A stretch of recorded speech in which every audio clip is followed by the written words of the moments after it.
Very good evening बच्चों, मैं Balaji sir आप सभी का स्वागत करता हूं। फ्रेंड्स देखिएगा, अब बोर्ड एग्जाम बहुत नजदीक आ रहे हैं और बोर्ड एग्जाम नजदीक आ रहे हैं तो हमारे माइंड में बहुत सारे सवाल भी तो आते हैं। कई सारे बच्चों को लगता है पेपर पैटर्न क्या होगा, एग्जाम कैसी होगी, है ना। सो देखिएगा, आज के सेशन में मैं आपको पेपर पैटर्न बताने जा रहा हूँ और पेपर पैटर्न वो भी बायोलॉजी के लिए 70 मार्क्स का एक पेपर पैटर्न है जिसके बारे में मैं आज आपसे डिस्कस करने वाला हूँ बेटा। सो हमारा जो बायोलॉजी सब्जेक्ट का पेपर है, टोटल 70 मार्क का पेपर हमारा है।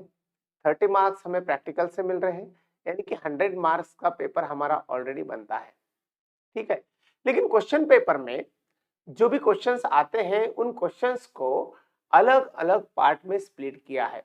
जैसा सेक्शंस के तौर पर बात करेंगे हम, तो पेपर को स्प्लिट किया है section A, section B, section C and section D, ऐसे चारों अलग अलग पार्ट्स में उसको डिवाइड किया है, अलग अलग सेक्शंस में डिवाइड किया है।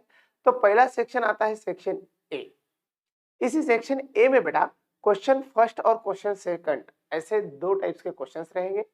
इन क्वेश्चंस में जो फर्स्ट वाला क्वेश्चन है, क्वेश्चन नंबर फर्स्ट जिसको हम बोलते हैं, इसमें 10 क्वेश्चन रहते हैं और ये जो 10 क्वेश्चन है ये मल्टीपल चॉइस है बेटा।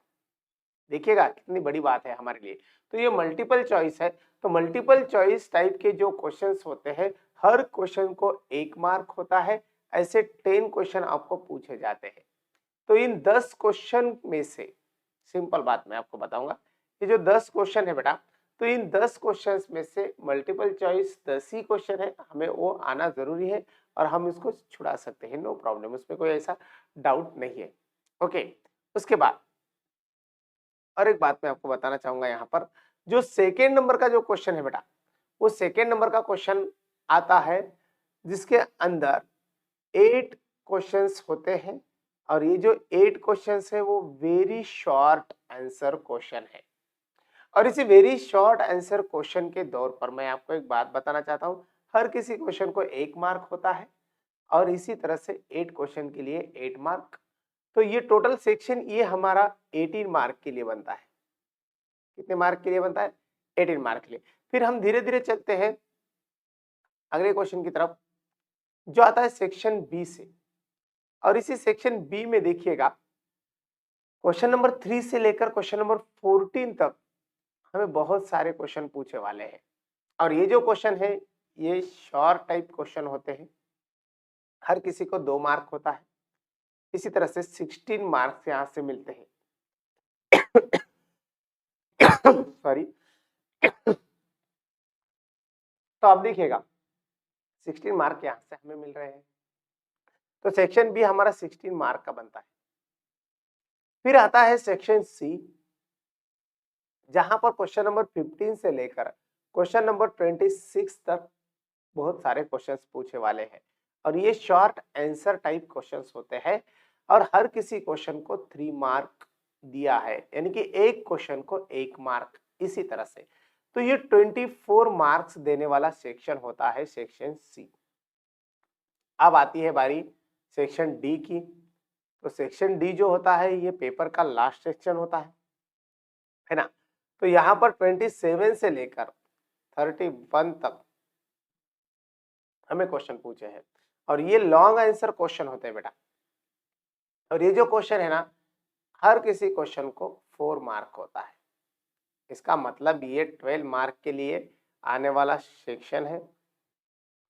तो अब ये पूरी बातें आपके साथ शेयर हो गई, section A, section B, section C और सेक्शन डी।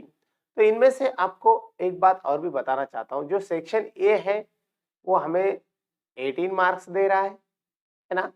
उसके बाद सेक्शन बी वाला जो होता है वो 16 मार्क देगा, फिर 24 और फिर आते हैं 12, यानी कि 18 मार्क, फिर आ रहा है 18 के बाद सेक्शन बी वाला 16 मार्क, देखिए ना 16 मार्क्स, फिर आ रहा है 24 मार्क्स और फिर आ रहा है 12 मार्क। इन सभी का कैलकुलेशन करो भाई, कितना आ जाएगा बताओ। यस, तो ये कैलकुलेशन हमें जो आएगा वो 70 मार्क का आएगा। ठीक है, तो इसी तरह से ये बात आपके सामने आती है। अब यहाँ पर 70 मार्क का जो पेपर पैटर्न दिया है, तो इसमें बहुत सारे बच्चे ऐसे भी कंफ्यूज होते हैं कि भाई सर ये जो बात है, ये जो क्वेश्चंस है एग्जाम में किस प्रकार से आएंगे। तो पहले जो सेक्शन ए वाला पार्ट है, तो इस ए वाले पार्ट में से हमें पता चलता है 18 मार्क्स तो हमें मिल ही रहे हैं ना। तो इन 18 मार्क्स में से 10 मार्क्स तो मल्टीपल चॉइस है भाई। क्या है? मल्टीपल चॉइस है। अब मल्टीपल चॉइस रहने की वजह से ये हमें बहुत अच्छी तरह से हेल्प करने वाला सेक्शन रहता है। सेक्शन बी में जो आते हैं क्वेश्चन, वो भी क्वेश्चन हमें ज्यादा लिखने की जरूरत नहीं है। लिखने की मतलब उसका आंसर तो ऐसा बहुत कुछ लंबा नहीं होता है, तो वो भी बहुत सिंपल वे से हम सॉल्व कर सकते हैं। सेक्शन सी जो होता है उसमें हमें 3 मार्क्स के लिए क्वेश्चन को तो यहाँ पर सॉल्व करना है। तो जो भी क्वेश्चन हम छुड़ा रहे हैं तो वो शॉर्ट आंसर के तौर पर होते हैं, वहां से 24 मार्क्स आपको मिल जाएंगे। रही बात सेक्शन डी की, यहाँ पर हमें बहुत कुछ लिखना पड़ता है, लॉन्ग आंसर क्वेश्चन है, तो 4 मार्क एक क्वेश्चन को आता ही है यहाँ पर। तो इस तरह से ये पेपर पैटर्न है आपका बोर्ड का। तो बोर्ड एग्जाम में आपको इसी तरह से जाना है और इसी तरह से पेपर पैटर्न फॉलो करना है। फिर हम याद क्या रखेंगे एग्जाम के लिए? एग्जाम के लिए मैं आपको कुछ टिप्स देता हूँ, जैसे आप चैनल पर जाकर भी देखोगे तो आपको पता चलेगा।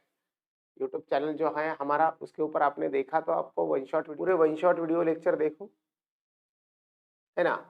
तो ये वन शॉट वीडियो लेक्चर्स आपको एग्जाम के लिए मार्क्स अच्छे लेने के लिए बहुत सपोर्ट करेगी। इसके अलावा फुल चैप्टर्स भी हमने डाले वाले हैं, फुल चैप्टर्स भी आप देख सकते हो। डायग्राम के सेशन आपके लिए दिए वाले हैं, डायग्राम सेशन भी देखो, ठीक है। उसके बाद कई सारे एमसीक्यूज हैं, एमसीक्यूज हमने मेंटीक्यूज के अंदर भी दिए वाले हैं, एमसीक्यू सेशन भी लिए वाले हैं, बहुत सारी बातें। तो आपको एग्जाम में 70 मार्क लेना कुछ बड़ी बात नहीं होगी अगर ये पूरा आप करोगे तो। ओके बेटा, तो इसी तरह से ये बात यहाँ पर करते रहो, बस हम सब आपके साथ हैं। आने वाले एग्जाम में रिजल्ट आपका ही होगा। थैंक यू बेटा, thank you so much. Okay, तो मिलते हैं नेक्स्ट सेशन में, तब तक के लिए bye everyone, take care, thank you so much.